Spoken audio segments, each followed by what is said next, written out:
called Waiting in Vain. It's for my puppy Marley standing out there with my girlfriend Nicolina. Love you guys.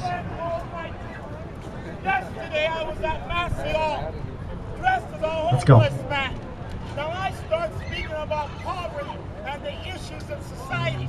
A police car pulled up. When I said, now what is going to happen? That police car is going to think they can come and tell me that I cannot speak to members of the public. The car turned around and he says, Kevin. I said, now, if you're not breaking no law, when the police call you, you don't have to answer. The police came, grabbed me, said, Clarke, come here. Now in turn, I said, what? Am I breaking the law? See, they think it's a joke. I was given a choice.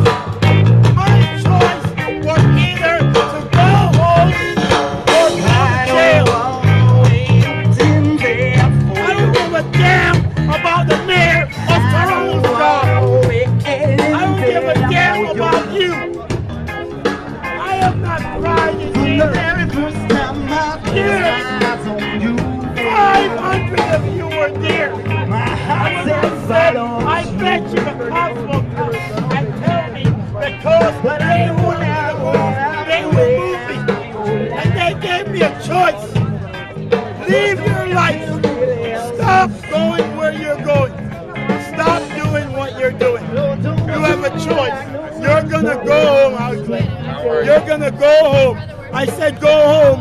What laws am I breaking? I am here speaking about the needs of humanity. I went around with a cup. I went by 300 people and asked them what they give.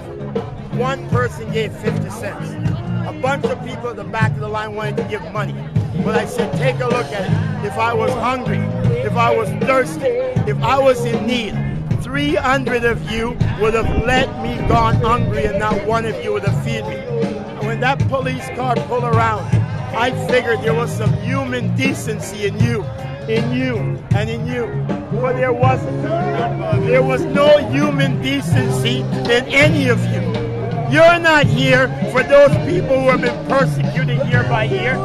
You're not here for those people who are dying in the mental health system down at Cam H. You're not here for those people who are homeless, stuck on George Street, smoking crack cocaine because of the abuse of authority of the law. I read something in the newspaper yesterday, and a man says, exterminate the Jews after Israel bombed Palestine, and the police arrested them. And the Toronto police need to be indicted for 8 crimes against humanity. I'm asking the United Nations of this world. I am asking them to get involved in this city. I died last night again. I felt worse than if I was being crucified. And you know what the cop said after he did it? He laughed.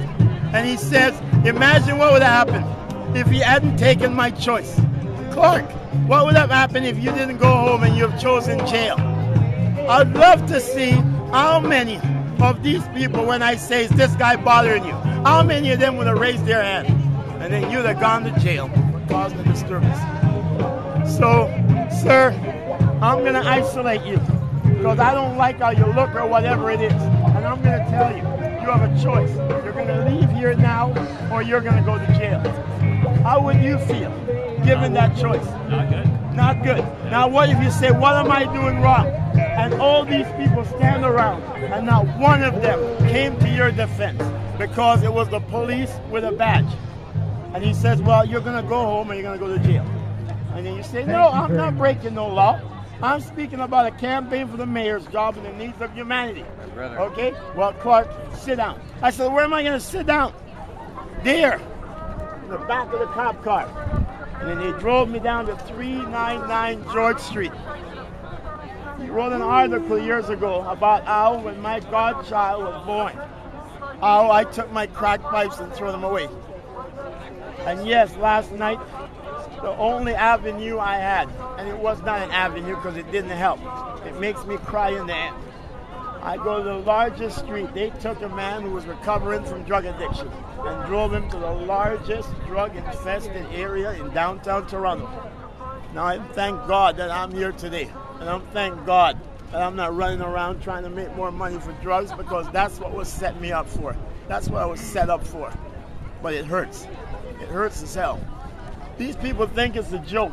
They're here for their own self-interest.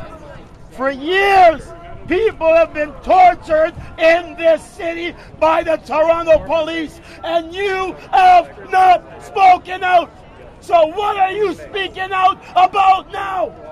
You have no right to speak out.